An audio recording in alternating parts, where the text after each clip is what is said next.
कालरात्रि की उग्र रात के बाद नवरात्रि का 8वां दिन शांति और सुकून लाता है। आज हम महागौरी माता का सम्मान करते हैं, जो पवित्रता, क्षमा और नवीनीकरण की उज्जवल देवी हैं। यदि कालरात्रि तूफान है, तो महागौरी उसके बाद की साफ चांदनी है। दुर्गा सप्तशती हमें याद दिलाती है कि दिव्य माता विनाशक और पोषक दोनों हैं। राक्षसों के लिए भयानक, लेकिन अपने बच्चों के लिए कोमल। आशी कहते हैं कि महागौरी कोई और नहीं बल्कि पार्वती थी, जिन्होंने भगवान शिव को अपने पति के रूप में प्राप्त करने के लिए कठोर तप किया। उसने जलती धूप, कड़ाके की ठंड, अंतहीन भूख और अडिग ध्यान सहन किया। कठिनाइयों के कारण उसका शरीर काला और कमजोर हो गया। उसकी भक्ति से प्रभावित होकर शिव ने उसकी तपस्या स्वीकार कर ली। लेकिन माँ, जिन्होंने तपस्या की धूल को अपने ऊपर ले लिया था, उन्हें गंगा के दिव्य जल से स्नान कराया गया। उसी क्षण उनका रूप चंद्रमा की तरह उज्जवल और चमकदार हो गया। इस प्रकार वह महागौरी के नाम से जानी गई, महान उज्जवल देवी। महागौरी एक सफेद बैल पर सवार होती हैं, शुद्ध सफेद वस्त्र धारण करती हैं और एक ऐसी चमक से दमकती हैं जो सबसे बेचैन दिलों को भी शांत कर देती है। वह एक हाथ में त्रिशूल और दूसरे में डमरू धारण करती हैं, जबकि दो हाथों से अपने भक्तों को निर्भयता और करुणा का आशीर्वाद देती हैं। उसकी सुंदरता की तुलना चंद्रमा से की जाती है, उसकी पवित्रता बर्फ से और उसकी कृपा कमल से। महागौरी की कहानी गहरे प्रतीकात्मक है।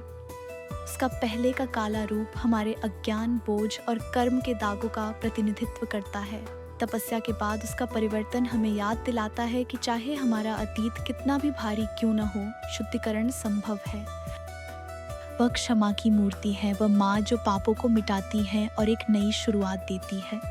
वह युद्धों के बाद विश्राम और उपचार का भी प्रतिनिधित्व करती है, क्योंकि योद्धाओं को भी शांति की आवश्यकता होती है, जैसे रात के बाद शांत भोर आती है। वो दिन महागौरी माता भक्तों को हृदय की पवित्रता और उद्देश्य की स्पष्टता का आशीर्वाद देती है। जो लोग संबंधों में सामंजस्य, जीवन में सरलता और पिछले गलतियों से मुक्ति चाहते हैं, वे उनकी पूजा करते हैं।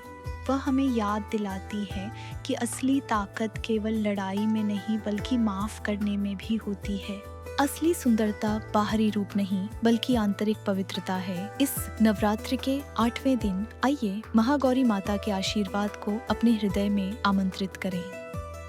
वह हमारे दुखों को दूर करें, अतीत के बोझ को धो दें और हमें अपनी क्षमा और शांति की रोशनी से मार्गदर्शन करें, क्योंकि वह तूफान के बाद की शांति है, संघर्ष के बाद की पवित्रता है और हमारे सबसे अंधेरे रातों में भी चमकने वाली चांदनी है।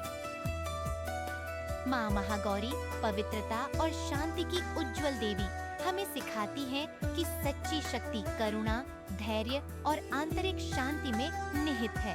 नवरात्रि के 8वें दिन उनकी दिव्य ऊर्जा शांति की अराजकता पर और पवित्रता की नकारात्मकता पर विजय का प्रतीक है।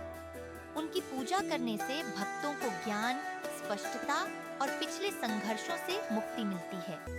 इस नवरात्रि माँ महागौरी की शक्ति का जश्न मनाएं और अपने जीवन में शांति, समृद्धि और आध्यात्मिक विकास का आशीर्वाद आमंत्रित करें।